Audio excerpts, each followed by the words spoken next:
안녕하세요, 여러분. 오늘도 이렇게 찾아와 주셔서 정말 반갑습니다. 잠시만요.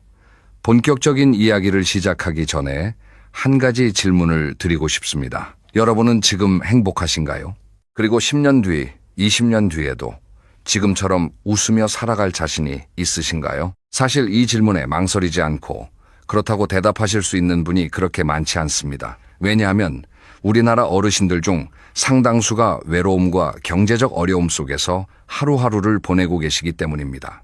통계청 자료에 따르면 우리나라 노인 빈곤율은 경제협력개발기구 가입국 중 가장 높은 수준이라고 합니다. 쉽게 말씀드리면 어르신 2분 중에 거의 1분 가까이가 경제적으로 어렵게 살고 계시다는 뜻입니다. 정말 가슴 아픈 현실이지요. 그런데 더 놀라운 사실을 하나 말씀드릴까요? 돈이 많아도 불행하다고 느끼시는 어르신이 의외로 굉장히 많다는 점입니다. 통장에 억 단위 돈이 있어도 매일 아침 눈을 뜨면 막막하고 외롭다고 하시는 분들, 큰 집에 살고 있지만 식탁에 앉아 함께 밥 먹을 사람이 없는 분들, 우리 주변을 한번 둘러보세요. 의외로 많지 않으신가요? 그렇다면 도대체 무엇이 우리의 노후를 행복하게 만들어주는 걸까요? 돈일까요? 건강일까요? 자식일까요? 아니면 또 다른 무엇일까요? 오늘 이 영상에서는 행복한 노후를 위해 반드시 갖추어야 할 5가지 필수 조건을 하나하나 깊이 있게 풀어드리려고 합니다. 그리고 그 중에서 마지막 5번째 조건이 사실 가장 중요한데요. 많은 분들이 놓치고 계신 부분입니다. 끝까지 함께 해주시면 분명 오늘 밤 잠들기 전에 한 번쯤 깊이 생각해 보시게 될 겁니다. 그럼 지금부터 천천히 시작해 보겠습니다. 편안하게 따뜻한 차 한 잔 옆에 두시고 들어주세요. 자, 그럼 첫 번째 조건부터 말씀드리겠습니다. 가장 먼저 갖추어야 할 것은 바로 건강입니다. 너무 뻔한 얘기 같으시죠? 그런데 이게 뻔한 얘기가 아닙니다. 왜냐하면 우리 모두 건강이 중요하다는 걸 머리로는 알고 있지만 실제로 그렇게 살고 계시는 분은 많지 않거든요.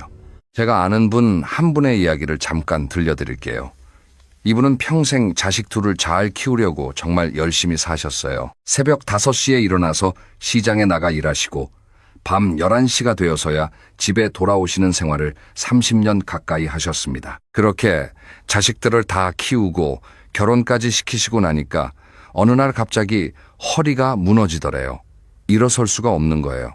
병원에 갔더니 의사 선생님이 그러시더랍니다. 너무 늦었다고. 평생 모은 돈이 결국 병원비로 다 나가고 자식들 신세지게 되는 상황이 되어버렸어요. 이분이 후회하시는 게 뭐냐면요. 젊었을 때 단 10분이라도 자기 몸을 위해서 걸어볼 걸. 단 한 끼라도 천천히 챙겨 먹어볼 걸. 그런 사소한 것 하나 못했다는 거예요. 여러분, 우리는 흔히 오래 사는 것을 바라잖아요. 그런데 진짜 중요한 건 그냥 오래 사는 게 아니에요. 건강하게 오래 사는 것. 이걸 건강수명이라고 합니다. 우리나라 평균 기대 수명은 83살이 넘는데요. 건강수명은 그보다 10년 가까이 짧다고 해요. 무슨 뜻이냐? 우리가 인생의 마지막 10년 정도는 아프거나 누군가의 도움을 받으며 살아갈 가능성이 높다는 뜻이에요. 그 10년이 행복할 수 있을까요? 절대 그렇지 않습니다. 그래서 중장년이 되신 지금부터 정말 작은 습관 하나라도 시작하셔야 합니다. 어렵게 생각하지 마세요. 헬스장 등록하시라는 말씀이 아니에요. 매일 30분만 걸으세요. 식사하고 나서 천천히 동네 한 바퀴. 그것만으로도 충분합니다. 그리고 잠을 잘 주무셔야 해요. 7시간에서 8시간 정도. 새벽 1시, 2시까지 텔레비전 보시다가 잠드시는 분들 많으시잖아요. 그게 정말 몸을 갉아먹는 습관입니다. 또 한 가지, 식사. 짜고 매운 거 줄이시고요. 채소와 단백질 위주로 천천히 드세요. 빨리 먹는 습관이 위장을 망치고 혈당을 올리고 살을 찌우는 주범입니다. 그런데 잠깐만요. 여기서 한 가지 짚고 넘어가야 할 게 있어요. 건강만 챙기면 노후가 행복할까요? 정말 그럴까요? 안타깝게도 아닙니다. 아무리 몸이 튼튼해도 다음 조건이 무너지면 노후는 한순간에 무너집니다. 이게 뭘까요? 바로 2번째 조건인데요. 잠깐 한번 생각해 보시고 다음 이야기로 넘어가 보겠습니다. 2번째 조건, 바로 경제력입니다. 솔직하게 말씀드릴게요. 노후에 돈이 없으면 정말 힘듭니다. 자존심도 무너지고 마음도 위축되고 자식들 눈치 보게 되고요. 그리고 무엇보다 내 시간을 내가 결정할 수 없게 됩니다. 어디 가고 싶어도 못 가고 먹고 싶은 거 있어도 참고 손주한테 용돈 한번 쥐어주는 것도 부담스러워지지요. 그런데요, 여러분. 여기서 우리가 한 가지 오해하시는 게 있어요. 노후에 돈이 많아야 행복하다는 생각. 그게 꼭 맞는 건 아닙니다. 제가 만나본 어떤 부부 이야기를 들려드릴게요. 70이 넘으신 이 부부는 매달 받는 연금이 두 분 합쳐서 150만 원 정도예요. 많은 돈이 아니죠. 그런데 이분들이 정말 행복하게 사세요. 어떻게 가능한 걸까요? 이분들은 비싼 외식 대신 집에서 정성스럽게 요리해서 드시고요. 비싼 여행 대신 동네 공원 산책을 즐기세요. 한 달에 한 번은 가까운 곳에 기차 타고 당일치기 여행도 다녀오세요. 자식들한테 손 벌리지 않고 빚도 없고 매달 들어오는 돈으로 알뜰하게 사신다는 거예요. 무엇보다 두 분 사이가 정말 좋으세요. 이게 무슨 뜻이냐면요. 노후 자금에서 정말 중요한 건 액수가 아니라 흐름이라는 거예요. 큰 목돈을 쌓아두는 것보다 매달 꾸준히 들어오는 돈을 만드는 게 훨씬 더 중요합니다. 이걸 현금 흐름이라고 부르죠. 그래서 우리는 노후 자금을 준비할 때 세 가지 층으로 나눠서 생각해야 합니다. 첫째, 매달 들어오는 연금. 국민연금이든 개인연금이든 주택연금이든 뭐든 좋아요. 매달 꾸준히 들어오는 돈을 확보하세요. 둘째, 의료비. 갑작스러운 병원비를 대비할 수 있는 실손보험이나 비상금이 필요합니다. 셋째, 진짜 비상금. 살다 보면 예상치 못한 일이 생기잖아요. 자녀가 어려움을 겪을 수도 있고 집수리가 필요할 수도 있고요. 이런 일에 쓸 수 있는 여유 자금이 어느 정도 있어야 마음이 편합니다. 지금 40대, 50대이신 분들 늦지 않으셨어요. 지금부터 한 달에 단돈 10만 원이라도 노후 자금에 따로 떼어두세요.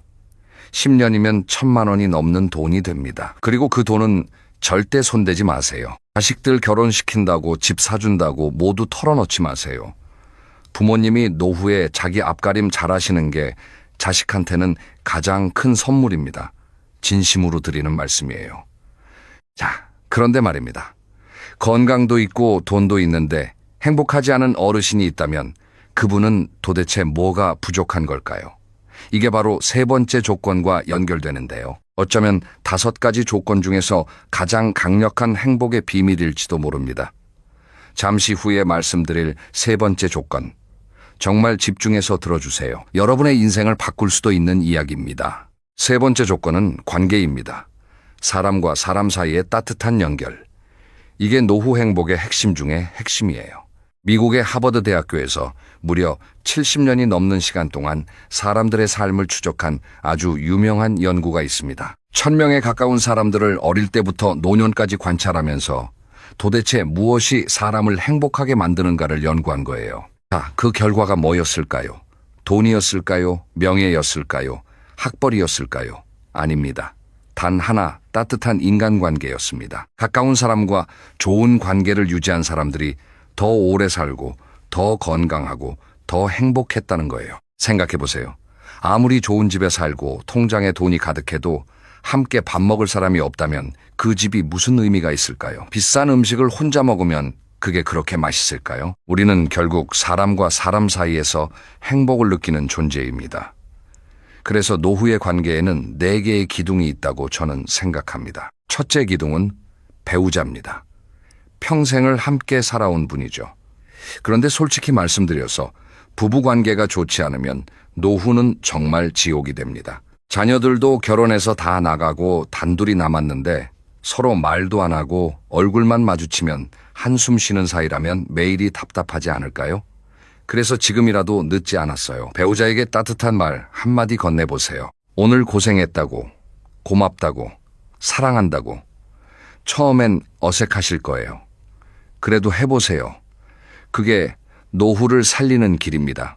만약 부부관계가 정말 회복이 어렵다면 솔직하게 대화를 나누고 새로운 방식을 찾아야 합니다. 황혼, 이혼, 졸혼 같은 선택을 하시는 분들도 점점 늘고 있어요. 그것도 한 가지 길입니다. 다만 어떤 선택을 하시든 외로움을 채워줄 다른 관계가 필요하다는 점을 잊지 마세요. 둘째 기둥은 자녀와의 관계입니다. 자녀들과 너무 가까워도 너무 멀어도 안 됩니다. 적당한 거리, 이게 정말 중요해요. 자녀에게 모든 걸 다 해주려고 하지 마시고요. 또 반대로 자녀에게 너무 많은 걸 기대하지도 마세요. 자녀가 일주일에 한 번 전화 안 한다고 서운해하시면 그 서운함이 결국 관계를 망칩니다. 자녀는 자녀의 인생이 있고 부모는 부모의 인생이 있어요. 적당히 거리를 두고 가끔 만나서 따뜻하게 안아주고 헤어지는 관계. 그게 가장 건강한 관계입니다. 셋째, 기둥은 친구입니다. 솔직히 노년이 되면 친구가 점점 줄어듭니다. 한 분, 두 분 먼저 떠나시기도 하고요. 멀리 이사를 가시기도 하고요. 그래서 지금부터라도 새로운 친구를 사귀어야 해요. 어디서요? 동호회, 종교 모임, 지역복지관, 평생교육원, 등산 모임, 뭐든 좋아요. 일단 집 밖으로 나가세요. 처음엔 어색하시겠지만 두 번, 세 번 가다 보면 분명 마음이 통하는 분이 생깁니다. 제가 아는 한 어르신은 72살에 처음으로 사진 동호회에 나가셨어요. 평생 카메라 한번 안 잡아본 분이세요. 그런데 거기서 비슷한 연배의 친구 3분을 사귀셨고요. 지금은 매주 함께 출사를 다니시면서 정말 즐겁게 사세요. 늦은 때란 없다는 게 이런 거예요. 넷째 기둥은 이웃입니다. 옛날엔 동네 사람들과 정말 가깝게 지냈잖아요. 그런데 요즘은 옆집에 누가 사는지도 모르고 사세요. 이건 정말 위험합니다. 작은 인사라도 나누는 이웃이 있으면 그분이 결정적인 순간에 큰 도움이 될 수 있어요. 응급 상황이 생기거나 외로움이 밀려올 때 누군가 옆에 있다는 것만으로도 큰 위로가 됩니다. 그래서 엘리베이터에서 만나는 분들에게 먼저 인사해 보세요. 작은 인사 한 번이 큰 변화를 만들어냅니다. 자, 이렇게 세 번째 조건까지 말씀드렸는데요. 건강돈 관계. 이 세 가지를 다 갖춘 어르신은 정말 부족함이 없으실 것 같죠. 그런데 말입니다. 똑같이 건강하고 돈도 있고 관계도 있는데 한 분은 항상 웃으시고 한 분은 항상 불평만 하세요. 이 차이가 어디서 오는 걸까요? 바로 네 번째 조건에 답이 있습니다. 어쩌면 가장 어렵지만 가장 강력한 조건일 수도 있어요. 네 번째 조건은 마음가짐입니다.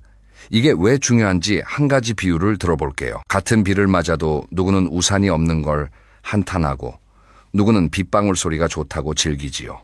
같은 음식을 먹어도 누구는 맛없다고 인상을 쓰고 누구는 정성껏 만들어준 마음에 감사하지요. 같은 환경, 같은 조건. 그런데 마음이 다르면 인생 자체가 완전히 달라집니다. 노년이 되면 자연스럽게 후회가 많아져요.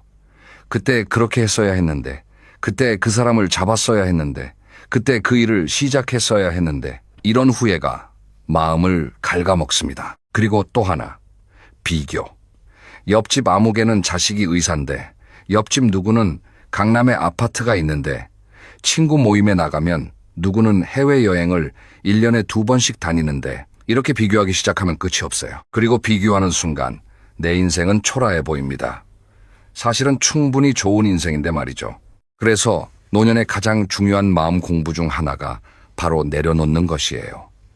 후회는 과거에 사는 것이고 비교는 남의 인생을 사는 거예요. 우리가 살아야 할 건 지금 여기 내 인생입니다. 그럼 어떻게 마음을 다스릴 수 있을까요? 제가 몇 가지 실천법을 알려드릴게요. 첫째, 감사 일기 쓰기. 매일 잠들기 전에 작은 노트에 오늘 감사했던 일 3가지를 적어보세요. 거창한 거 아니에요. 오늘 날씨가 좋았다. 오늘 아내가 끓여준 된장찌개가 맛있었다. 오늘 손주가 전화를 해줬다. 이런 사소한 거예요. 처음엔 어색하시겠지만 한 달 정도 꾸준히 해보세요. 마음이 정말 따뜻해집니다. 둘째, 작은 기쁨 발견하기. 노년의 행복은 큰 사건이 아니라 작은 순간들에 있어요. 아침에 마시는 커피 한 잔, 창밖으로 들리는 새소리, 옆에 누워있는 강아지의 따뜻한 온기. 이런 작은 것들을 의식적으로 느껴보세요. 우리는 너무 큰 것만 쫓느라 정작 우리 곁에 있는 작은 행복을 놓치고 살았어요. 셋째, 자연과 가까이 하기. 산책을 자주 하세요. 흙을 만져보세요. 베란다에라도 화분 하나 키워보세요. 자연은 우리 마음을 가장 잘 치유해주는 의사입니다. 그리고 종교가 있으신 분들은 자신의 신앙 안에서 평화를 찾으시면 좋고요. 종교가 없으시면 명상이나 깊은 호흡을 하루에 단 10분이라도 해보세요. 마음만 잘 다스리면 노후가 행복할까요? 사실 마음만 다스려서는 부족해요. 행복한 노년에는 마지막 한 가지가 더 필요합니다. 그리고 어쩌면 이 마지막 조건이 5가지 중에 가장 결정적일 수도 있어요. 많은 분들이 은퇴 후에 무너지는 가장 큰 이유, 바로 이 조건이 없기 때문입니다. 자, 다음 이야기로 넘어가 볼까요? 5번째 조건, 살아있다는 감각. 다시 말해 할 일과 삶의 의미입니다. 이게 무슨 말이냐? 사람은 가만히 있으면 빠르게 늙어요. 정말 빠르게요. 직장에 다니다가 은퇴하시고 나서 갑자기 늙어버린 분 많이 보셨죠? 왜 그럴까요? 할 일이 없기 때문입니다. 아침에 일어나도 갈 곳이 없고 만날 사람이 없고 해야 할 일이 없어요. 그러면 마음이 시들고 몸이 시들고 결국 인생 전체가 시들어버립니다. 그래서 노후를 잘 보내시는 분들의 공통점이 뭔지 아세요? 모두 뭔가를 하고 계세요. 일이든 취미든 봉사든 배움이든 손에 뭔가 하나는 잡고 계세요. 그게 핵심입니다. 일본에서는 이걸 이키가이라고 부르는데요.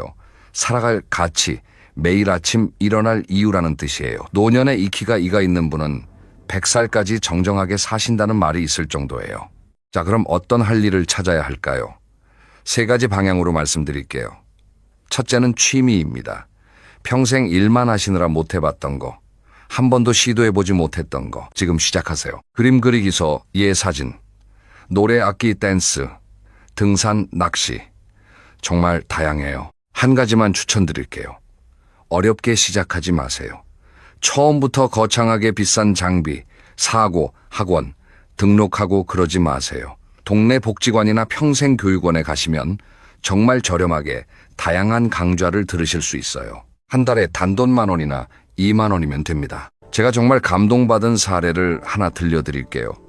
어떤 할머니 한 분이 이른이 넘으신 나이에 처음으로 그림을 시작하셨어요. 평생 자식 키우고 살림하느라 자기 시간을 가져본 적이 없으셨대요. 그런데 동네 복지관에서 우연히 미술 수업을 듣게 되셨고 그게 너무 재미있어서 매일 그림을 그리시기 시작했어요. 그리고 7년이 지난 어느 날 동네 갤러리에서 작은 전시회를 여시게 됐어요. 자식들이 다 와서 어머니의 그림을 보고 울었답니다. 우리 어머니에게 이런 재능이 있었구나. 우리가 어머니를 너무 몰랐구나. 그 할머니는 그날 인생에서 가장 빛나는 미소를 지으셨다고 해요. 늦은 때란 없어요. 정말 없어요. 둘째는 배움입니다. 배우는 사람은 늙지 않습니다. 새로운 걸 알게 될 때마다 뇌가 활성화되고 마음이 젊어지거든요. 요즘은 정말 배울 게 많아요. 스마트폰 사용법, 외국어, 컴퓨터, 역사, 공부, 철학, 심지어 유튜브 만드는 법까지요.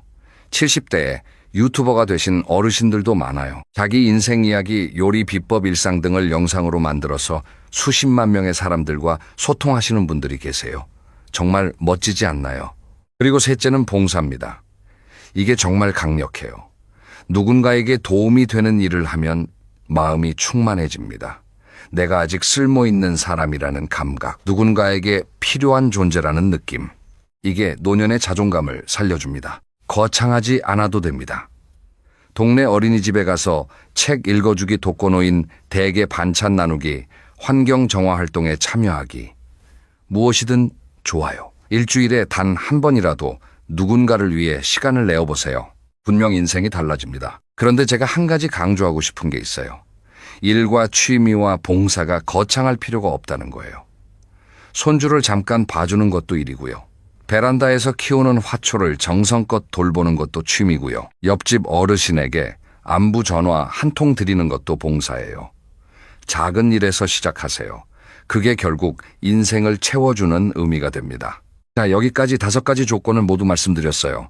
건강, 경제력, 관계, 마음가짐, 살아있다는 감각. 그런데 이 5가지를 모두 균형 있게 가져가는 게 정말 중요한 마지막 이야기입니다. 잠깐만 더 함께 해주세요.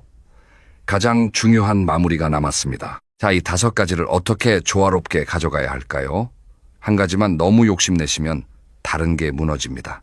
돈만 벌려고 무리하다 보면 건강이 무너지고요. 자식한테만 매달리면 자신의 삶이 사라지고요. 취미에만 빠지면 부부관계가 멀어질 수도 있어요.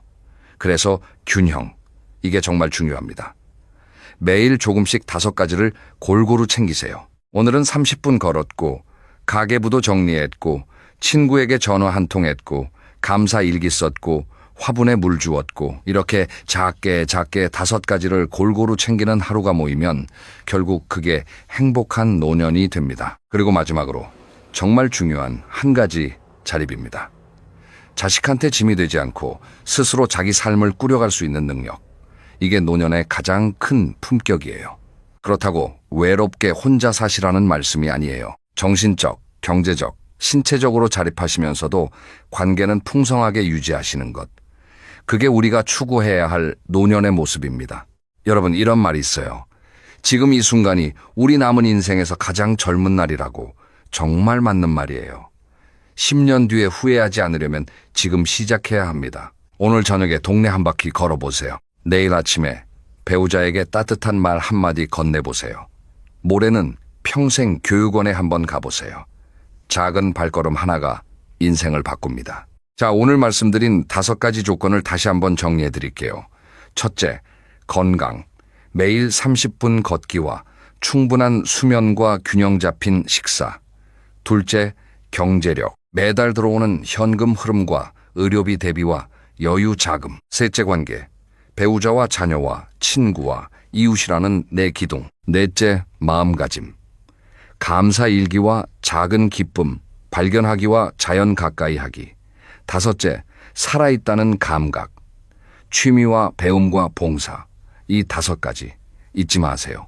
그리고 오늘부터 당장 시작할 수 있는 3가지를 마지막으로 알려드릴게요. 첫째, 오늘 저녁 식사 후에 30분 산책하기. 둘째, 오늘 잠들기 전에 감사한 일 3가지 적어보기. 셋째, 이번 주 안에 평생 한 번도 안 해봤던 것 하나 도전해보기. 어떠세요? 어렵지 않으시죠? 정말 작은 발걸음이지만 이게 10년 후 여러분의 인생을 완전히 다르게 만들어줄 겁니다. 여러분, 진심으로 부탁드려요. 늦었다고 생각하지 마세요. 지금이 가장 빠른 때입니다. 70이든 80이든 90이든 새로 시작할 수 있어요. 인생에 너무 늦은 때란 없습니다. 오늘 이 영상을 끝까지 들어주신 여러분은 분명 다른 분들보다 한 발짝 더 앞서 계신 거예요. 정말 대단하시고 또 고맙습니다. 다음 영상에서는 오늘 다 못 다룬 이야기, 노후 자금, 도대체 얼마면 충분한가에 대해서 자세하게 풀어드릴 예정입니다. 우리나라 평균적인 노후 생활비는 얼마인지, 어떻게 준비해야 하는지, 연금은 언제부터 받는 게 유리한지, 이런 실용적인 이야기를 가득 담아서 돌아오겠습니다. 놓치지 않으시려면 채널 구독 꼭 눌러주시고요. 알림 설정도 해주세요. 그리고 오늘 이 영상이 조금이라도 도움이 되셨다면 좋아요 한번 꾹 눌러주시면 정말 큰 힘이 됩니다. 마지막으로 한 말씀 드릴게요. 여러분의 노후는 아직 오지 않은 미래가 아니에요. 오늘 이 순간부터 만들어지는 거예요. 오늘 내가 무엇을 먹었는지, 누구와 대화했는지, 어떤 마음으로 하루를 보냈는지, 그게 모여서 결국 행복한 노후가 됩니다. 여러분, 한 분 한 분이 정말 행복하시기를 진심으로 바라겠습니다. 오늘도 끝까지 함께 해주셔서 정말 고맙습니다. 그럼 다음 영상에서 또 따뜻하게 만나 뵙겠습니다. 편안한 하루 보내세요. 감사합니다. 안녕하세요, 여러분. 오늘도 따뜻한 마음으로 이 자리에 와주신 우리 어르신들 정말 반갑습니다. 잠시 시간을 내어 제 이야기에 귀 기울여 주실 수 있을까요?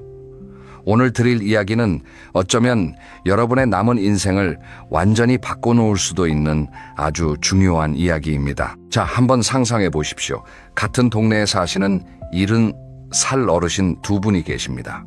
한 분은 아침에 눈을 뜨면 오늘은 또 어디를 갈까, 누구를 만날까 하며 입가에 웃음이 번집니다. 햇살이 들어오는 창가에서 따뜻한 차 한 잔을 드시면서 살아있어서 참 좋다 하고 작게 말씀하십니다. 그런데 또 한 분은요, 같은 시각에 눈을 뜨시고도 한숨부터 나옵니다.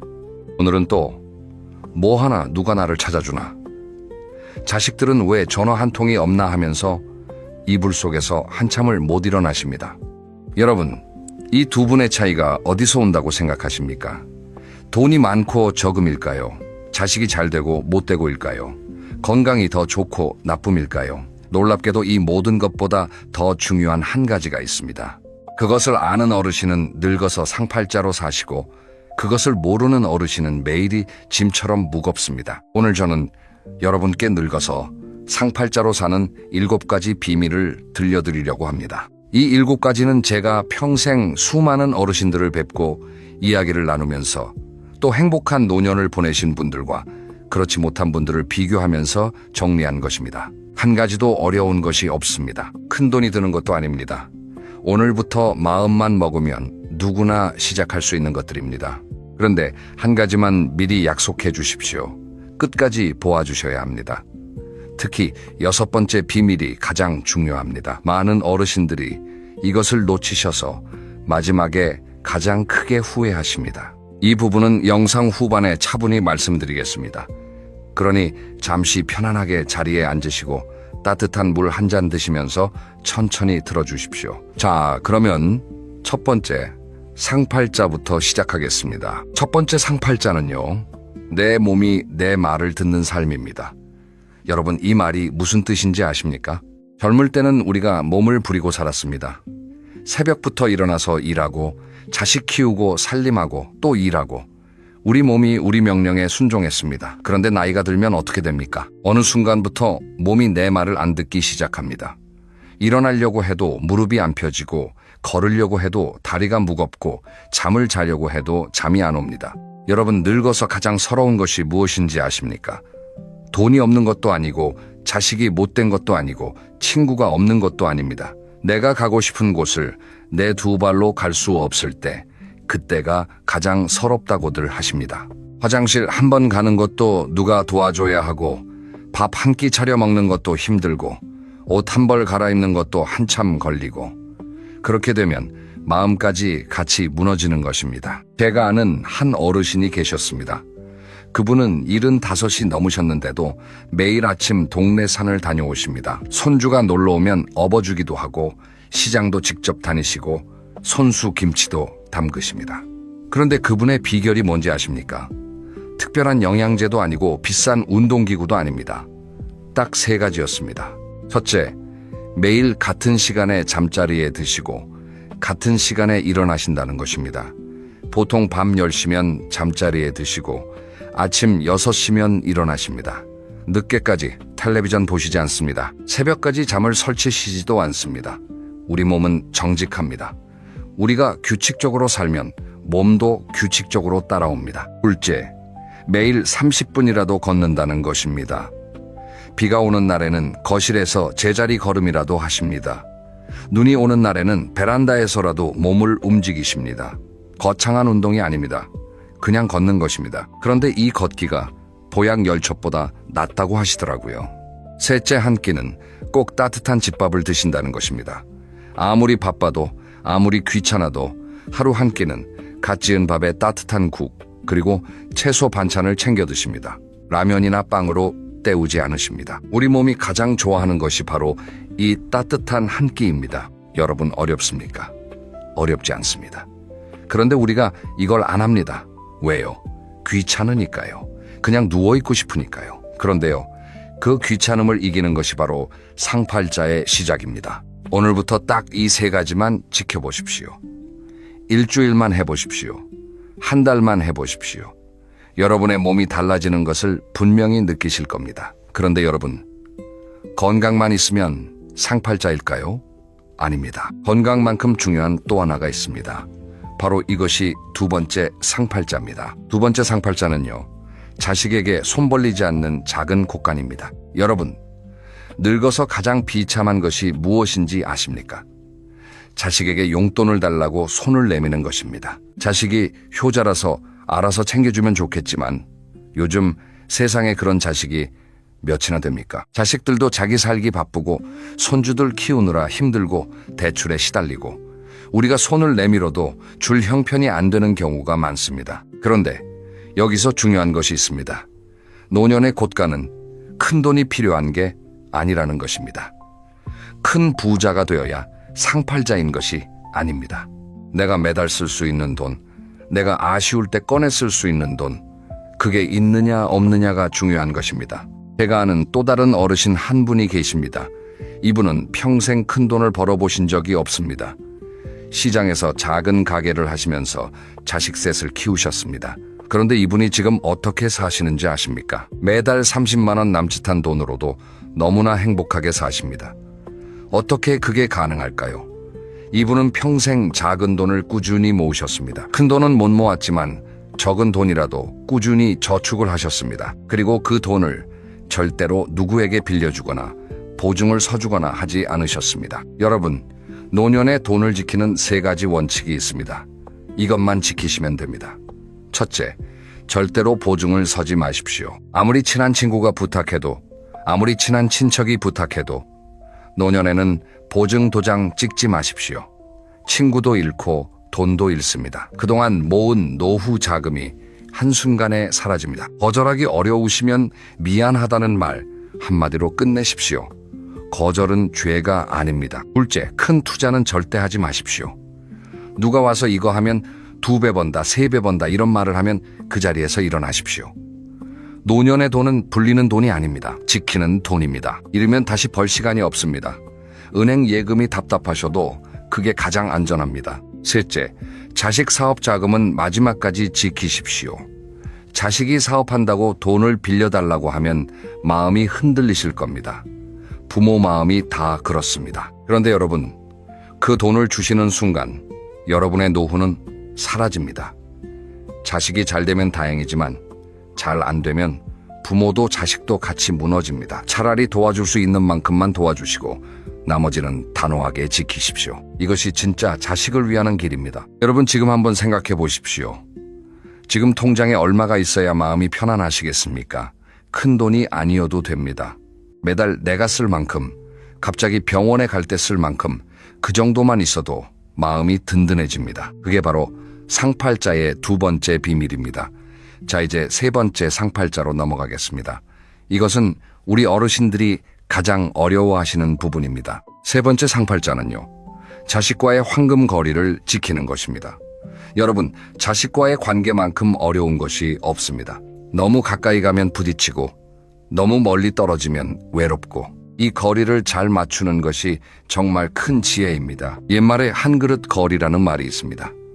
따끈한 국 한 그릇을 들고 자식 집에 가져갔을 때 그 국이 식지 않을 정도의 거리, 그 정도가 부모 자식 사이에 가장 좋은 거리라는 말입니다. 너무 가까워서 매일 얼굴 보면 사소한 일에 부딪히고 너무 멀어서 1년에 한 번 볼까 말까 하면 정도 멀어집니다. 특히 며느리 사이와 잘 지내시는 어르신들에게는 공통점이 있습니다. 무엇이라고 생각하십니까?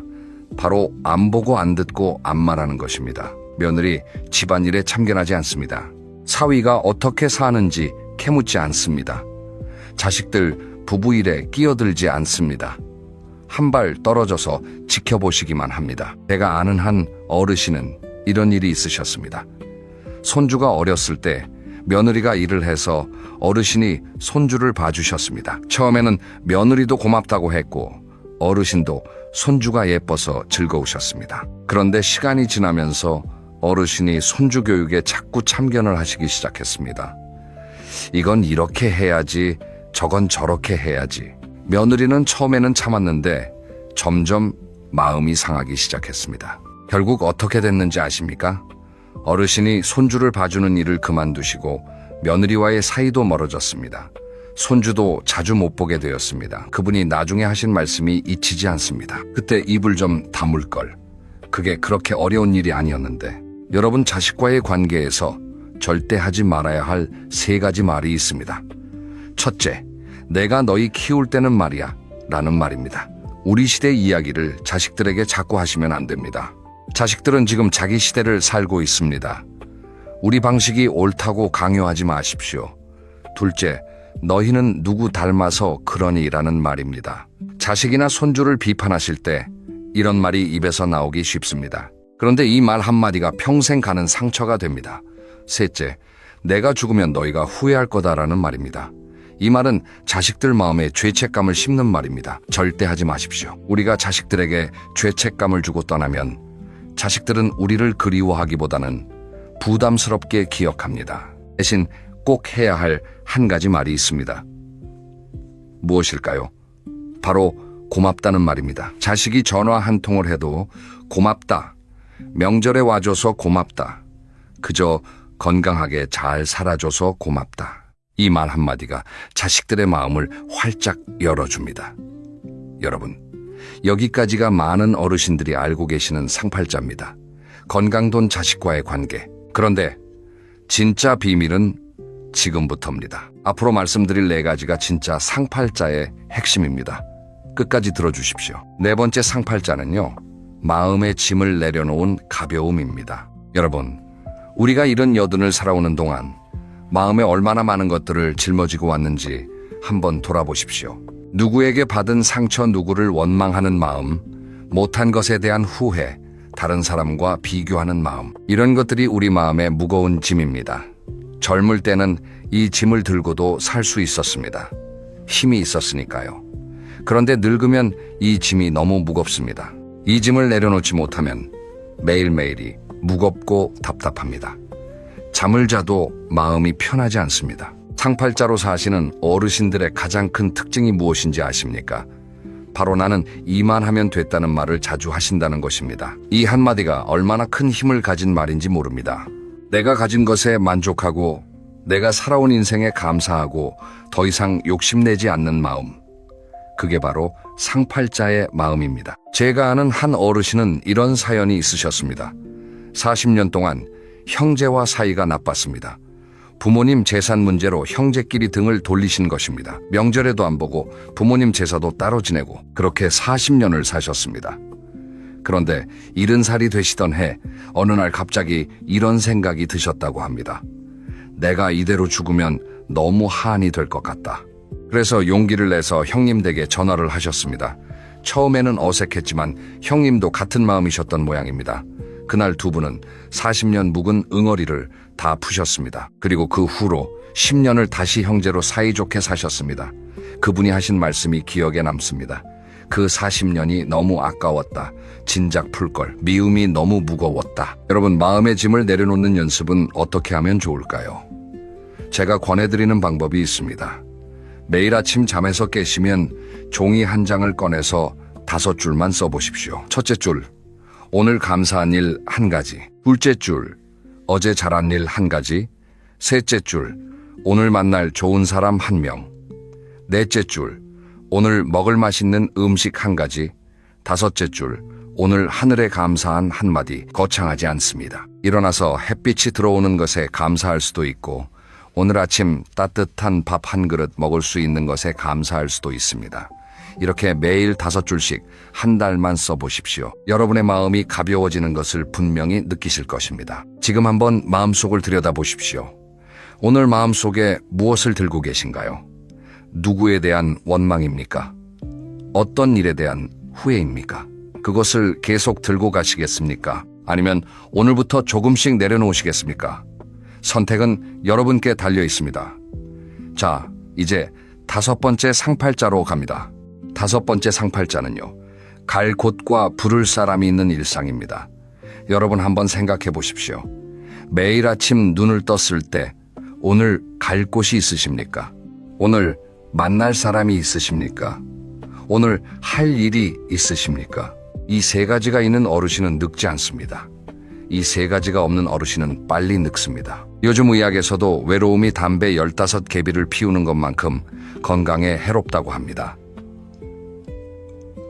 외로움이 우리 몸을 갉아먹는 것입니다. 그런데 우리 어르신들 중에는 자식들 다 키워놓고 일에서도 물러나시고 친구들도 하나둘 떠나면서 점점 외로워지시는 분들이 많습니다. 외로움을 이기는 방법은 무엇일까요? 그건 바로 작은 모임 하나를 만드는 것입니다. 친구 1명, 모임 하나, 취미 하나, 이 3가지만 있으면 됩니다. 친구 1명이라는 것은 적어도 일주일에 한 번은 전화하거나 만날 수 있는 친구입니다. 옛날 친구가 아니어도 됩니다. 새로 사귄 친구라도 좋습니다.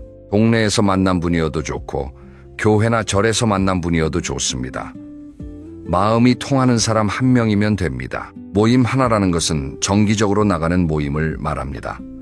노인 복지관에 가셔도 좋고 동네 어르신 모임에 가셔도 좋고 종교 모임도 좋습니다. 일주일에 한 번이라도 정기적으로 사람들을 만나는 자리, 그게 있으면 외로움이 절반은 사라집니다. 취미 하나라는 것은 혼자 있을 때 시간을 보낼 수 있는 무언가를 말합니다.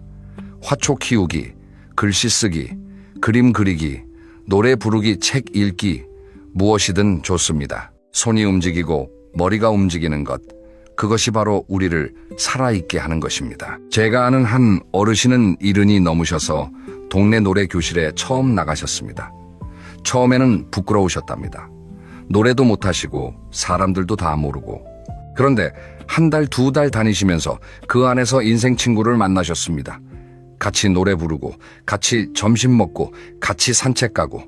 그분이 그러시더라고요. 내가 70살에 새 친구를 만날 줄은 몰랐어. 인생이 다시 시작된 것 같아. 여러분, 오늘 당장 시작할 수 있는 것이 있습니다. 첫째, 동네에 어떤 어르신 모임이 있는지 한번 알아보십시오. 동주민센터에 가시면 다 안내해 줍니다. 둘째, 가까운 노인복지관에 한번 전화해 보십시오. 어떤 프로그램이 있는지 물어보십시오. 셋째, 평소 배우고 싶었던 것을 하나 정하십시오. 한글, 컴퓨터, 노래, 그림 무엇이든 좋습니다. 처음 한 번이 어렵습니다. 두 번째부터는 쉽습니다. 세 번째부터는 즐겁습니다. 네 번째부터는 안 가면 허전합니다. 이렇게 우리의 일상이 채워집니다. 매일 아침 갈 곳이 있고, 매일 부를 사람이 있고, 매일 할 일이 있는 삶. 그것이 바로 5번째 상팔자입니다. 자, 이제 가장 중요한 6번째 상팔자입니다. 인트로에서 말씀드렸던 많은 어르신들이 놓치셔서 가장 후회하시는 부분입니다. 마음을 차분히 하시고 들어주십시오. 6번째 상팔자는요, 떠날 준비를 미리 해두신 어르신의 품격입니다. 여러분, 죽음이라는 말을 듣고 마음이 무거우셨습니까? 그런데 한번 생각해 보십시오. 죽음을 외면하시면 죽음이 안 옵니까? 아닙니다. 누구에게나 옵니다. 다만 우리가 준비를 하느냐 안 하느냐의 차이일 뿐입니다. 신기한 사실이 하나 있습니다. 죽음 이야기를 자연스럽게 꺼내실 수 있는 어르신들이 오히려 가장 평온하게 사신다는 것입니다. 죽음을 외면하시는 분들은 매일 두려움 속에 사십니다. 그런데 죽음을 받아들이시는 분들은 남은 시간을 더 소중하게 쓰십니다. 자식들이 가장 고마워하는 부모님의 마지막 선물이 무엇인지 아십니까? 큰 재산이 아닙니다. 자식들에게 짐을 남기지 않는 것입니다. 부모님이 갑자기 떠나신 후에 자식들이 가장 힘들어하는 것이 무엇인지 아십니까? 부모님 짐 정리입니다. 무엇이 어디 있는지 모릅니다. 어떤 통장이 있는지도 모릅니다. 누구에게 알려야 할지도 모릅니다. 그리고 가장 슬프게도 형제들끼리 다투기 시작합니다. 재산 때문에, 짐 정리 때문에, 부모님의 유언 때문에. 제가 아는 한 어르신은 살이 되시던 해부터 노트 한 권을 만드셨습니다. 그 노트에 무엇을 쓰셨는지 아십니까? 첫째, 본인이 가진 재산이 어디에 얼마나 있는지, 통장이 몇 개 있고, 어느 은행에 있고, 비밀번호는 무엇인지. 둘째, 본인이 떠나면 연락해야 할 사람들 명단. 셋째, 본인의 장래에 대한 바람. 화장을 원하시는지, 매장을 원하시는지, 어디에 모셨으면 좋겠는지. 넷째, 자식들에게 남기는 짧은 편지. 다섯째, 본인의 짐 중에서 누구에게 무엇을 주고 싶은지. 이 노트를 만드신 후에 어르신이 어느 날 자식들을 다 불러 모으셨습니다. 그리고 차분히 말씀하셨습니다. 내가 언제 떠날지 모르니까 미리 정리를 좀 해뒀다. 너희들이 나중에 다투지 말라고. 그날 자식들이 다 같이 우셨답니다. 그리고 그 후로 그 어르신은 더 편안하게 더 즐겁게 사셨습니다. 마음의 짐을 다 내려놓으셨으니까요. 나중에 그 어르신이 떠나신 후에 자식들이 이렇게 말했답니다. 아버지가 우리에게 남기신 가장 큰 선물은 우리가 다투지 않게 해주신 것이었다. 여러분, 미리 정리해 두실 5가지가 있습니다. 첫째, 재산입니다. 통장, 부동산, 보험, 모든 것을 한 곳에 정리해 두십시오. 자식들이 한 명에게만 말씀하시지 마시고 가능하면 자식들 모두에게 공평하게 알려주십시오. 둘째, 짐입니다. 평생 모아둔 물건들을 조금씩 정리하십시오. 안 쓰는 것은 버리시고 누구에게 줄 것은 미리 주십시오. 떠나신 후에 자식들이 짐 정리하면서 힘들지 않게요. 셋째, 관계입니다. 풀어야 할 관계가 있다면 미리 푸십시오. 미안한 사람에게는 미안하다고 하시고 고마운 사람에게는 고맙다고 하십시오. 넷째 말입니다. 자식들에게 꼭 해주고 싶은 말, 손주들에게 남기고 싶은 말, 미리 정리해 두십시오. 짧은 편지 한 장이라도 좋습니다. 다섯째, 마음입니다. 후회 없이 살았다고 마음에 새기십시오. 인생에 완벽한 사람은 없습니다. 다 그만큼 살아오셨으면 충분합니다. 여러분, 이렇게 떠날 준비를 미리 해두시면 무엇이 달라지는지 아십니까? 신기하게도 더 잘 살게 되십니다. 죽음이 두렵지 않으니까 오늘이 더 소중해집니다. 매일 아침이 더 감사해집니다. 사소한 일이 다 의미 있어집니다. 죽음 준비가 곧 잘 사는 준비입니다. 이것이 진짜 상팔자의 비밀입니다. 자, 이제 마지막 7번째 상팔자입니다. 7번째 상팔자는요, 자기 자신을 가장 귀하게 여기는 노년입니다. 여러분, 우리는 평생 누구를 위해 살아오셨습니까? 부모님을 위해 살고, 자식들을 위해 살고, 가족을 위해 살고, 직장을 위해 살고, 그렇게 평생을 다른 사람을 위해 살아오셨습니다. 그렇다면 이제는 누구를 위해 사셔야 하겠습니까? 바로 여러분 자신을 위해서 사실 차례입니다. 그런데 우리 어르신들이 가장 잘 못하시는 것이 무엇인지 아십니까? 자기 자신에게 잘해주는 것입니다. 좋은 것이 있으면 자식들 먼저 주시고, 맛있는 것이 있으면 손주들 먼저 주시고, 자기는 항상 뒷전이십니다. 새 옷 한 벌도 못 사 입으십니다. 그것이 아껴서 자식 한 푼이라도 더 주려는 마음 다 압니다. 그런데 여러분, 이제 그러지 마십시오. 따뜻한 옷 한 벌 사 입으십시오. 편한 신발 한 켤레 사 신으십시오. 좋아하시는 음식 사 드십시오. 가고 싶었던 곳에 가십시오. 보고 싶었던 사람을 만나러 가십시오. 그것이 여러분께 드리는 가장 큰 선물입니다. 제가 아는 한 어르신은 평생 자기를 위해 가방 하나 사보신 적이 없으셨다고 합니다. 자식 5을 키우시느라 늘 시장표 가방을 들고 다니셨답니다. 그런데 73이 되시던 해 자식들이 어머니께 가방을 사드리려고 백화점에 모셨습니다. 처음에는 어머니가 사양하셨답니다. 내가 무슨 가방을 사? 아까워서 못 들고 다녀. 그런데 자식들이 끝까지 권해서 가방 하나를 고르셨습니다. 그날 어머니가 가방을 들고 집에 오시면서 우셨답니다. 평생 처음으로 자기를 위해 좋은 물건을 가지신 것이었습니다. 그리고 그 후로 어머니가 외출하실 때마다 그 가방을 드시는데 표정이 그렇게 환하실 수 없으셨답니다. 여러분, 자기 자신에게 잘해주는 습관을 들이십시오. 하루에 한 가지씩 나에게 잘해주는 것을 정하십시오. 오늘은 따뜻한 차 한 잔을 천천히 마시는 것, 내일은 좋아하는 음악을 듣는 것, 모레는 동네 한 바퀴 산책하는 것, 이렇게 매일 나에게 작은 선물을 주십시오. 그리고 거울을 보시면서 자기 자신에게 한마디 해주십시오. 지금까지 정말 고생 많으셨습니다. 정말 잘 살아오셨습니다. 이제는 행복하실 차례입니다. 이 한마디가 우리 마음을 얼마나 따뜻하게 만드는지 모릅니다. 이제 오늘 이야기를 마무리하겠습니다. 오늘 7가지 상팔자를 정리해 보겠습니다. 첫 번째, 내 몸이 내 말을 듣는 삶. 규칙적인 잠, 매일 30분 걷기, 따뜻한 한 끼. 두 번째, 자식에게 손 벌리지 않는 작은 곳간. 보증금지 큰 투자금지, 자식 사업 자금 지키기. 세 번째, 자식과의 황금거리. 한 그릇 거리를 지키시고 고맙다는 말을 자주 하시기. 네 번째, 마음의 짐을 내려놓은 가벼움. 매일 아침 5줄 감사일기. 다섯 번째, 갈 곳과 부를 사람이 있는 일상. 친구 1명, 모임 하나, 취미 하나. 여섯 번째, 떠날 준비를 미리 해두신 품격. 재산짐 관계말, 마음을 미리 정리하기. 일곱 번째, 자기 자신을 가장 귀하게 여기는 노년. 매일 나에게 작은 선물 주기. 여러분, 이 7가지를 한꺼번에 다 하실 필요는 없습니다.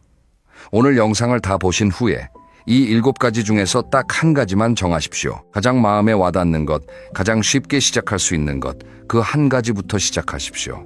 그 한 가지가 여러분의 노년을 바꿀 것입니다. 여러분, 늙는다는 것은 슬픈 일이 아닙니다. 늙는다는 것은 인생의 가장 아름다운 시기일 수 있습니다. 다만 우리가 어떻게 사느냐에 따라서 그 시간이 천국이 될 수도 있고 지옥이 될 수도 있습니다. 오늘 이야기 드린 7가지 상팔자를 천천히 하나씩 실천해 보십시오. 분명히 여러분의 매일이 달라질 것입니다. 지금까지 살아오시느라 정말 고생 많으셨습니다. 자식 키우시느라, 가족 지키시느라, 평생 일하시느라 정말 수고 많으셨습니다. 이제는 정말로 행복하실 차례입니다. 늙어서 상팔자로 사시는 멋진 어르신이 되시기를 진심으로 바랍니다. 다음 시간에는 자식에게 절대 들려서는 안 되는 부모의 비밀 3가지를 준비했습니다. 많은 어르신들이 모르고 자식들에게 다 털어놓으셔서 후회하시는 부분입니다. 다음 영상도 꼭 챙겨봐 주십시오. 오늘 이 영상이 마음에 드셨다면 아래 좋아요 한번 눌러주십시오. 그리고 구독과 알림 설정을 해주시면 다음 영상도 놓치지 않고 보실 수 있습니다. 따뜻한 마음으로 끝까지 들어주셔서 정말 감사합니다. 오늘 하루도 평안하시기를 바랍니다. 다음 영상에서 다시 뵙겠습니다. 고맙습니다. 여러분, 잠시 상상해 보시겠어요? 올해 72살이 되신 김씨 할아버지의 어느 날 아침입니다. 오전 7시 30분. 김씨는 평소처럼 일어나 밥상 앞에 앉으셨습니다. 그런데 그날따라 밥 한술 뜨기가 그렇게 어려웠다고 합니다. 왜냐고요? 아내가 며칠 전부터 무릎이 안 좋다며 병원에 한번 가봐야겠다고 했거든요. 그런데 통장을 열어보니 이번 달 생활비도 빠듯한 상황이었습니다. 60평생 누구보다 성실하게 살아오신 분입니다. 자식 3명을 다 키워서 결혼시키고 평생 회사에 충성하며 살아오셨죠. 그런데 그 모든 시간이 지나고 남은 건 작은 전세 아파트 하나와 매달 들어오는 얼마 안 되는 연금이 전부였습니다. 여러분, 혹시 이런 이야기가 남의 이야기로만 들리시나요? 오늘 제가 드릴 말씀은 어쩌면 우리 모두가 외면해왔던 진실에 대한 이야기입니다. 그건 바로 나이가 들수록 돈이 얼마나 중요한지, 그리고 왜 우리는 그 사실을 너무 늦게 깨닫게 되는지에 대한 이야기입니다. 젊을 때는 누구나 이렇게 말합니다. 돈이 인생의 전부는 아니다. 맞는 말입니다. 저도 그렇게 생각합니다. 그런데 말이죠. 40이 넘고 50이 넘고 60을 지나면서 우리는 점점 이런 생각을 하게 됩니다. 돈이 전부는 아니지만 돈이 없으면 정말 많은 것이 무너지는구나. 오늘 이 영상을 끝까지 보신다면 여러분은 3가지를 얻으실 수 있습니다. 첫째, 노년에 돈이 없을 때 실제로 어떤 일들이 벌어지는지 그 생생한 현실을 알게 되실 겁니다. 둘째, 돈이 우리에게 진짜로 주는 것이 무엇인지 그 본질을 깨닫게 되실 겁니다. 셋째, 그리고 가장 중요하게 지금이라도 늦지 않은 현실적인 준비 방법을 손에 쥐고 가실 수 있습니다. 자, 그럼 시작해 보겠습니다. 편안하게 차 한 잔 드시면서 끝까지 함께 해주세요. 먼저 한 가지 질문을 드리고 싶습니다. 여러분은 20대, 30대 시절에 돈에 대해서 어떤 생각을 가지고 계셨나요? 저는 가끔 옛날 사진첩을 들춰볼 때마다 그 시절의 제 모습이 떠오릅니다. 정말이지 그때는 돈이라는 것을 너무 가볍게 봤던 것 같습니다. 친구들과 어울리면서 한 끼에 몇만 원짜리 식사를 하고 좋아하는 옷이 있으면 큰 고민 없이 사고 신용카드 한도가 늘어나면 마치 내가 부자가 된 것처럼 우쭐했죠. 그때 우리에게 돈이란 무엇이었습니까? 그저 즐거움을 사기 위한 수단이었습니다. 멋진 식당, 새 옷, 가끔의 여행, 친구들과의 술자리, 돈은 그런 것들을 가능하게 해주는 도구일 뿐이었습니다. 그런데 40을 넘기면서 무언가가 조금씩 달라지기 시작합니다. 아이들이 점점 커지죠. 학원비가 들어가고 교복비가 들어가고 어느 순간부터는 대학 등록금이라는 큰 산이 눈앞에 보입니다. 거기에 부모님은 점점 연로해지시고 병원 출입이 잦아지십니다. 본인도 모르는 사이에 흰머리가 늘고 어딘가 한 군데씩 아프기 시작합니다. 이때부터 돈에 대한 생각이 바뀌기 시작합니다. 돈은 더 이상 즐거움의 수단이 아니라 책임의 무게가 됩니다. 그런데 진짜 변화는 그 다음에 옵니다. 50을 넘기고 60을 향해 가면서 말입니다. 이때 우리가 돈에 대해서 느끼는 감정은 이전과는 완전히 다릅니다. 그건 바로 두려움입니다. 여러분 혹시 이런 경험 있으신가요? 밤에 잠자리에 누웠는데 갑자기 가슴이 답답해지면서 이런 생각이 드는 거죠. 내가 만약에 일을 못하게 되면 어떻게 되지? 큰 병에 걸리면 어떻게 되지? 자식들한테 짐이 되면 안 되는데 그럴 돈은 있나? 이런 생각은 젊을 때는 절대로 들지 않습니다. 왜냐하면 젊을 때는 시간이 무한해 보이거든요. 앞으로 벌 시간이, 회복할 시간이, 다시 시작할 시간이 충분해 보입니다. 그런데 나이가 들수록 우리는 깨닫게 됩니다. 시간이 한정되어 있다는 것을. 그리고 그 한정된 시간 안에서 우리가 모을 수 있는 돈도 한정되어 있다는 것을. 여기서 한 분의 이야기를 잠깐 드리겠습니다. 58살에 명예퇴직을 하신 박씨 부장님이 계셨습니다. 30년을 한 회사에서 일하시고 마지막에는 부장 자리까지 올라가셨던 분입니다. 퇴직금도 꽤 받으셨고 평소에 절약하셔서 모아둔 돈도 있으셨죠. 처음 1년 동안은 인생이 너무 행복했다고 합니다. 평생 일만 하셨으니까요. 아내와 여행도 다니시고 친구들과 운동도 하시고 손주들 보러 자주 가시고 그야말로 인생의 황금기였습니다. 그런데 1년이 지나고 나서 통장을 열어보셨답니다. 그리고 한참을 멍하니 계셨다고 합니다. 모아두신 돈이 생각보다 빠르게 줄어들고 있었던 거죠. 그제서야 박씨 부장님은 깨달으셨습니다. 아, 내가 앞으로 살아야 할 시간이 일했던 시간보다 훨씬 더 길 수도 있겠구나. 여러분, 우리의 평균 수명은 점점 길어지고 있습니다. 예전에는 환갑잔치를 크게 했죠. 그런데 요즘은 어떻습니까? 칠순도 그렇게 큰 잔치가 아닌 시대가 되었습니다. 어떤 분들은 100세까지 사시는 분들도 많아지고 있습니다. 그런데 문제는 우리가 일할 수 있는 시간은 그만큼 길어지지 않았다는 겁니다. 평균적으로 우리는 60 전후로 은퇴를 합니다.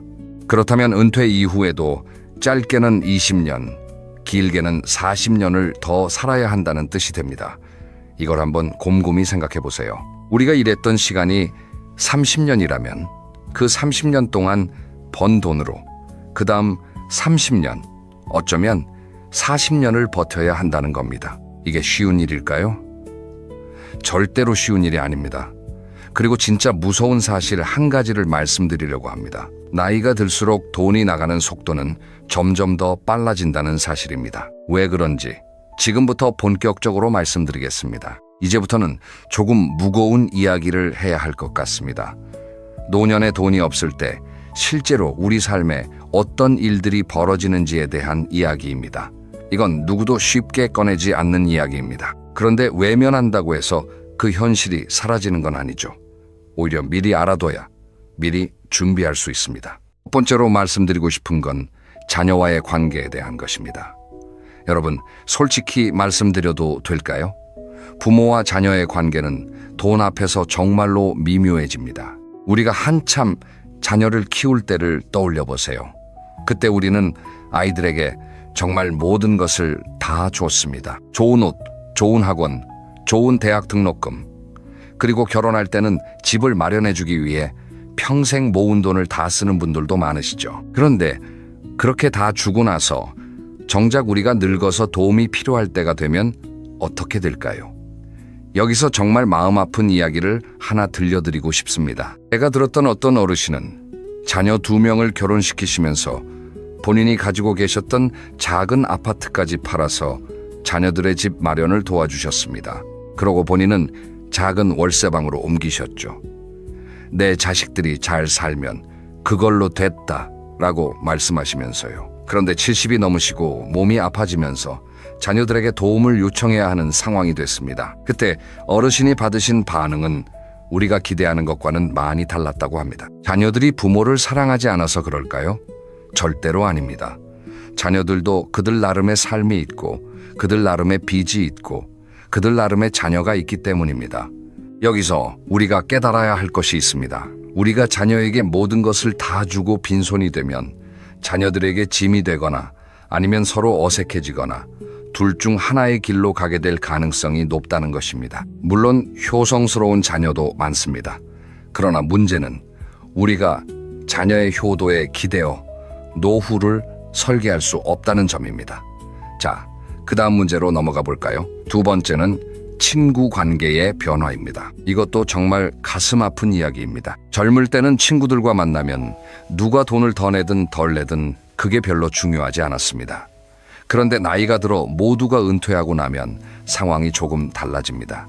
동창회를 한번 떠올려 보세요. 누구는 좋은 식당에서 만나자고 하고, 누구는 운동을 같이 하자고 하고, 누구는 여행을 가자고 합니다. 그런데 통장이 빠듯한 사람은 어떻게 해야 할까요? 처음에는 핑계를 댑니다.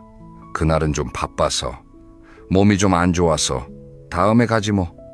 그러다 보면 어느 순간 모임에서 자연스럽게 멀어지게 됩니다. 친구들이 일부러 따돌리는 게 아닙니다.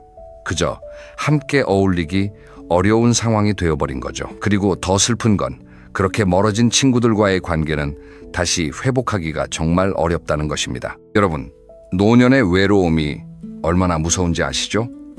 사람은 혼자서는 살 수 없습니다. 특히 나이가 들수록 사람의 온기가 더 필요해집니다. 그런데 그 사람의 온기를 누릴 수 있는 가장 기본적인 조건이 어쩌면 작은 돈일 수 있다는 사실. 이것이 우리가 외면해온 현실입니다. 세 번째 문제는 병원비입니다. 이건 정말 피할 수 없는 문제입니다. 우리 몸은 정직합니다. 나이가 들면 어디 한 군데가 반드시 신호를 보냅니다. 무릎이 아프고, 허리가 아프고, 어깨가 아프고, 눈이 침침해지고, 귀가 잘 안 들리고, 그리고 어느 날은 큰 병이 찾아올 수도 있습니다. 병원에 가야 할 때 통장 잔고를 먼저 떠올려야 한다면 그건 정말 가슴 아픈 일입니다. 그런데 더 안타까운 건 통장 잔고 때문에 치료를 미루거나 망설이는 분들이 적지 않다는 사실입니다. 우리나라가 의료보험이 잘 돼 있다고 하지만 그래도 본인 부담금이라는 게 있고 비급여 항목이라는 게 있습니다. 큰 수술 한 번에 평생 모은 돈이 흔들릴 수도 있습니다. 그리고 또 한 가지, 병원에 가는 것도 결국 누군가의 도움이 필요한 경우가 많습니다. 자녀가 데려다 줘야 하고 간병인을 써야 할 수도 있습니다. 그 모든 것이 다 돈입니다. 네 번째 문제는 어쩌면 가장 깊은 곳에 있는 문제입니다. 그건 바로 부부 사이의 변화입니다. 오랫동안 함께 살아온 부부 사이에도 돈은 큰 영향을 미칩니다. 평생 서로를 위해 살아온 부부가 노년에 경제적으로 어려워지면 그동안 쌓아왔던 신뢰와 정이 흔들리기도 합니다. 왜 그때 그 돈을 그렇게 쓴 거예요? 당신이 그때 좀 더 모았어야지. 내가 그렇게 말렸는데. 이런 말들이 오가기 시작하면 부부관계는 점점 차가워집니다. 그리고 그런 차가움 속에서 노년을 보내야 한다면 그건 정말 안타까운 일이 될 겁니다. 여기서 잠깐 두 부부의 이야기를 비교해서 들려드리고 싶습니다. 두 부부 모두 비슷한 직장에서 비슷한 월급을 받으며 평생을 보냈습니다. 두 부부 모두 자녀를 키우고 결혼시켰습니다. 그런데 65이 된 지금 두 부부의 삶은 너무나 달랐습니다. 첫 번째 부부는 평생 알뜰하게 살았습니다. 좋은 차도 안 타고 화려한 옷도 안 입고 그저 매달 조금씩 모으는 데 집중했습니다. 그리고 자녀가 결혼할 때도 그들이 도와줄 수 있는 만큼만 도와주고 나머지는 본인들의 노후를 위해 남겨두었습니다. 두 번째 부부는 정반대였습니다. 좋은 차를 타고 좋은 옷을 입고 자녀들에게 모든 것을 다 해주려고 했습니다. 자녀의 결혼 자금도 모두 부담해주고 손주들 학원비까지 다 챙겨주었습니다. 지금 두 부부는 어떻게 살고 있을까요?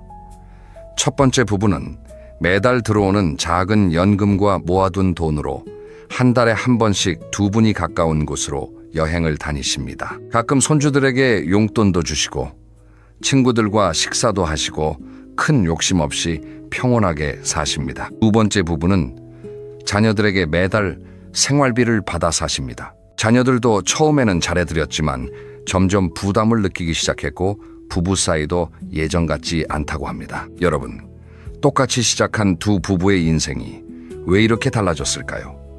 그건 단순히 돈을 더 모았다는 차이가 아닙니다. 그건 바로 돈에 대한 생각의 차이였습니다. 자, 이제부터는 돈이 우리에게 진짜로 무엇을 주는지 그 본질에 대해 이야기해 보겠습니다. 잠시 한 가지 질문을 드리고 싶습니다. 돈이란 도대체 무엇일까요? 많은 분들이 돈을 종이로 생각하십니다. 또는 통장에 찍힌 숫자라고 생각하시죠. 그런데 사실 돈은 그것보다 훨씬 더 깊은 의미를 가지고 있습니다. 돈의 진짜 정체는 무엇이냐? 바로 선택권입니다. 여러분, 이 말을 잘 들어보세요. 돈이 있다는 건 단순히 무언가를 살 수 있다는 뜻이 아닙니다. 돈이 있다는 건 내가 원하는 것을 선택할 수 있다는 뜻입니다. 반대로 말하면 돈이 없다는 건 선택권이 없다는 뜻입니다. 내가 원하든 원하지 않든 그저 주어진 상황을 받아들여야 한다는 뜻입니다. 이게 무슨 뜻인지 구체적으로 풀어보겠습니다. 첫째, 돈은 건강을 지킬 권리입니다. 몸이 아플 때 어느 병원에 갈 것인지, 어떤 의사에게 진료를 받을 것인지, 어떤 치료를 받을 것인지, 이 모든 것은 결국 돈과 연결되어 있습니다. 물론 우리나라 의료 시스템이 좋아서 기본적인 치료는 모두 받을 수 있습니다. 그러나 더 좋은 치료, 더 빠른 치료, 더 편안한 회복은 결국 돈이 있을 때 더 수월합니다. 또 하나, 건강을 미리 챙기는 것도 돈입니다. 정기 검진을 받고 좋은 음식을 먹고 운동을 위한 시설을 이용하고 이 모든 것이 돈을 필요로 합니다. 둘째, 돈은 시간을 누릴 권리입니다. 이게 무슨 말이냐고요? 잘 들어보세요. 돈이 없으면 우리는 늙어서도 일을 해야 합니다. 무릎이 아파도 허리가 굽어도 눈이 침침해도 일을 해야 합니다. 왜냐하면 생활비를 벌어야 하니까요. 반면에 돈이 있으면 우리는 일을 선택할 수 있습니다. 일을 하더라도 즐거움을 위해 할 수 있습니다. 일하는 시간을 줄이고 좋아하는 사람들과 보내는 시간을 늘릴 수 있습니다. 손주들과 함께 보내는 시간, 배우자와 여행 가는 시간, 친구들과 차 한잔하는 시간. 이 모든 시간은 사실 돈이 있어야 더 마음 편히 누릴 수 있는 시간입니다. 셋째, 돈은 거절할 권리입니다. 이건 정말 중요한 이야기입니다. 여러분, 살다 보면 마음에 걸리는 부탁을 받을 때가 있죠. 그런데 돈이 있으면 그 부탁을 정중하게 거절할 수 있습니다. 돈이 없으면 거절할 여유조차 사라집니다. 예를 들어, 자녀가 사업을 한다고 돈을 빌려달라고 합니다. 그게 정말 무모한 사업인 걸 알면서도 돈이 충분히 없는 부모는 어떻게 해야 할까요? 거절하면 자녀가 서운해할 것 같고 도와주자니 본인의 노후가 위태로워집니다. 또는 친척이 보증을 서달라고 합니다. 거절하기가 너무 어색합니다. 그런데 만약 내가 경제적으로 여유롭다면 정중하게 거절하기가 훨씬 쉬워집니다. 돈은 우리에게 인생에서 가장 중요한 권리 중 하나를 줍니다. 그건 바로 정중하게 아니요라고 말할 수 있는 권리입니다. 넷째, 돈은 자녀에게 짐이 되지 않을 권리입니다. 이건 우리 중장년층이 가장 절실하게 느끼는 부분일 겁니다. 여러분, 누구나 마음 한켠에 이런 다짐이 있으시죠? 절대로 자식들한테 짐이 되지 말아야지. 이 다짐을 지키기 위해서 필요한 것이 바로 돈입니다. 내가 아플 때 자녀에게 손을 벌리지 않을 수 있는 것, 매달 생활비 걱정으로 자녀에게 부담을 주지 않을 수 있는 것, 명절 때 손주들에게 용돈을 줄 수 있는 것, 자녀의 집을 방문할 때 빈손으로 가지 않을 수 있는 것, 이 모든 것이 결국 돈입니다. 그리고 이 모든 것은 결국 우리의 자존심과 직결됩니다. 다섯째, 돈은 존엄성을 지킬 권리입니다. 이게 가장 본질적인 이야기일 수도 있습니다. 사람이 사람답게 살기 위해서는 최소한의 경제적 기반이 필요합니다. 끼니를 굶지 않고 깨끗한 옷을 입고 따뜻한 집에서 자고 가끔은 좋아하는 음식을 사 먹을 수 있는 것. 이게 사람의 존엄성입니다. 나이가 들수록 우리는 이 존엄성에 더 민감해집니다. 왜냐하면 우리가 평생 쌓아온 자존심이 있기 때문입니다. 평생 누구에게 손 벌리지 않고 살아왔는데 늙어서 누군가에게 손을 벌리는 상황이 된다면 그건 정말 가슴 아픈 일이 될 겁니다. 자, 여기서 여러분께 질문을 하나 드리고 싶습니다. 여러분은 지금 몇 개의 선택권을 가지고 계신가요? 이 질문은 단순히 통장에 얼마가 있느냐를 묻는 게 아닙니다. 여러분이 앞으로 살아갈 인생에서 얼마나 많은 선택을 할 수 있느냐를 묻는 겁니다. 병원에 갈 때 어떤 병원에 갈지 선택할 수 있나요? 일을 할 때 어떤 일을 할지 선택할 수 있나요? 누군가가 도움을 요청할 때 도와줄지 거절할지 선택할 수 있나요? 시간을 어떻게 쓸지, 어디에 가서 살지, 무엇을 먹을지, 누구와 만날지, 이 모든 것에 대해 선택권을 가지고 계신가요? 만약 답이 아니오에 가깝다면 우리는 지금부터라도 무언가를 바꿔야 합니다. 그리고 좋은 소식이 하나 있습니다. 지금이라도 절대로 늦지 않았다는 것입니다. 지금부터는 진짜 실천에 대한 이야기입니다. 많은 분들이 이렇게 생각하실 수 있습니다. 이미 나이가 많은데 이제 와서 무엇을 바꿀 수 있을까? 여러분, 절대로 그렇지 않습니다. 40이든 50이든 60이든 70이든 지금부터 바꿀 수 있는 것들이 분명히 있습니다. 오늘 제가 5가지 원칙을 말씀드리겠습니다. 어렵지 않습니다. 그저 마음 먹고 실천하면 되는 일들입니다. 첫째, 새는 돈부터 막으세요. 이게 가장 먼저 그리고 가장 빨리 효과를 볼 수 있는 방법입니다. 여러분, 통장에서 나가는 돈을 한번 자세히 들여다보신 적이 있으신가요? 한 달에 얼마가 어디로 나가는지 정확하게 알고 계신가요? 대부분의 분들이 의외로 모르고 계십니다. 그리고 살펴보면 정말 놀라운 사실들이 보입니다. 가입은 했는데 거의 도움이 안 되는 보험이 2~3개씩 있습니다. 사용하지도 않는 통신사 부가 서비스가 매달 돈을 가져가고 있습니다. 한번 가입하고 잊어버린 구독 서비스들이 통장에서 조용히 빠져나가고 있습니다. 오늘 영상을 보신 후에 한번 차분히 통장 거래 내역을 살펴보세요. 그리고 안 쓰는 것들은 과감하게 정리하세요. 한 달에 얼마 안 되는 것 같아도 1년이면 큰 돈이 됩니다. 그리고 또 한 가지, 자주 가는 식당이나 카페가 있으시다면 한 달에 그곳에 얼마를 쓰는지 한번 계산해 보세요. 모든 것을 끊으라는 게 아닙니다. 다만 그 돈이 정말 그만큼의 가치가 있는지 한번 점검해 보시라는 겁니다. 둘째, 자녀에게 모든 것을 다 주지 마세요. 이건 정말 어려운 이야기입니다. 부모 마음이 어떻겠어요? 자식이 어렵다고 하면 내 거 다 털어서라도 도와주고 싶죠. 그런데 그러시면 안 됩니다. 자녀에게 도움을 주실 때 한 가지 원칙을 세우세요. 내 노후를 위협하지 않는 범위 안에서만 도와준다. 이건 자녀를 사랑하지 않아서가 아닙니다. 오히려 자녀를 진짜로 사랑하기 때문입니다. 왜냐하면 부모가 노후에 빈손이 되면 결국 그 짐은 자녀가 지게 되기 때문입니다. 자녀에게 진짜 줄 수 있는 가장 큰 선물은 우리가 늙어서 그들에게 의지하지 않는 것입니다. 우리가 우리 힘으로 노후를 살아내는 모습, 그게 자녀에게 줄 수 있는 가장 큰 유산이 될 겁니다. 셋째, 작더라도 매달 들어오는 돈을 만드세요. 이게 정말 중요합니다. 한 번에 큰 돈이 들어오는 것보다 매달 작게라도 꾸준히 들어오는 돈이 훨씬 더 안정감을 줍니다. 연금이 가장 대표적이죠. 국민연금, 개인연금, 퇴직연금, 이런 것들이 매달 들어오면 생활에 큰 안정감이 생깁니다. 그리고 만약 가능하다면 작은 일거리를 하나 가지고 계시는 것도 좋습니다. 꼭 큰 돈을 벌어야 한다는 게 아닙니다. 매달 얼마라도 들어오는 작은 돈줄을 만들어 두시면 마음의 여유가 정말 달라집니다. 또한 본인이 가진 자산을 어떻게 매달 현금으로 바꿀 수 있을지도 고민해 보세요. 큰 집에 살고 있다면 더 작은 집으로 옮기고 차액을 생활비로 쓰는 방법도 있습니다. 본인 명의로 된 자산이 매달 얼마를 만들어 줄 수 있는지 진지하게 계산해 보시기 바랍니다. 넷째, 욕심내는 투자 대신 지키는 투자를 하세요. 이건 정말 중요한 이야기입니다.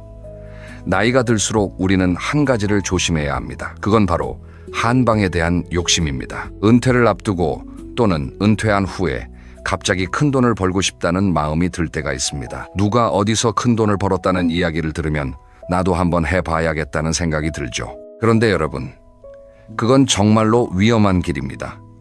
왜냐하면 우리는 더 이상 회복할 시간이 충분하지 않기 때문입니다.